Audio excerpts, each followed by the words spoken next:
ঘটনা হয়েছে কি, আমরা তো সবাই তো কাজে কর্মে ব্যস্ত থাকি। তো আমাদের পার্টির একজন সক্রিয় কার্যকর্তা এখানে ওপরে মেট্রোবাসের ওপর একটা দোকান খুলেছিল, 2-1 দিন হয়েছে।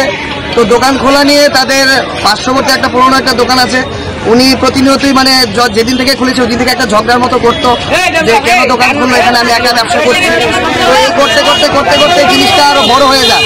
তো আজকে যে প্রণব পোদ্দার যাকে মারা হয়েছে, ওনার যে স্টাফরা আছে, স্টাফরা নিচ দিয়ে যাচ্ছিল, তখন ওই দোকানের স্টাফেরা ওদের উল্টাপাল্টা কথা বলে। তো কথা যখন বলে তখন কি হয়, তখন মালিক হিসাবে এই মালিককে জিজ্ঞেস করতে যায় যে আপনার স্টাফরা এরকম কেন এরকম ব্যবহার করলো, এই করলো সেই করলো। তো করার সাথে সাথে কি হয়, যে স্টাফগুলো ব্যবহারটা করেছিল বাজে ব্যবহার, তারা এসে একদম লাঠি বাটি নিয়ে, আপনারা যদি মনে করেন যে গল্পটা আমি বানিয়ে বলছি, যাকে মেরেছে প্রণব পোদ্দারের চেহারাটা আপনারা দেখলে বুঝতে পারবেন, পুরো নাক টাক ফাটিয়ে রাখিনি। কারণ এগুলো হয়েছে কি জানেন, যে আমাদের যে সুষ্ঠুভাবে যে সমাজ চলছে, সমাজকে নষ্ট করার জন্য এসব কিছু কুচক্রীরা ঘুরছে যেন সরকারের বদনাম করতে পারে। আমি তো জানি না অবৈধ হয় কি হয় না, কিন্তু এরকম মহিলাদেরকে দেখলাম মানে যেরকম ভাবে আচরণ করছে, কিন্তু মনে হয় না যে সুষ্ঠু পরিবেশ এটা।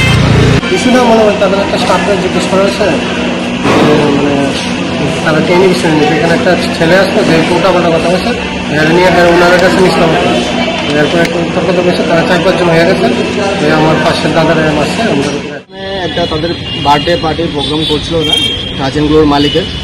তো ওই সময়ে তারা কিছু ফুল ছড়িয়েছিল আপনি সিঁড়িতে, এগুলো নিয়ে একটা তাদের মধ্যে কথাবার্তা হয়। নিচের পার্লারের যে মালিক বিজয় পোদ্দারের সঙ্গে ওই স্টাফের একটা কথাবার্তা হয়, তারপরে তাদের মধ্যে হাতাহাতি হয়। আমাদের বিজয় পোদ্দার একটু আহত হয়েছে, এতটুকু আমাদের কাছে ইনফরমেশন। বাকি তদন্ত করলে বা ইনভেস্টিগেশন হলে সেটা জানা যাবে। Thank you.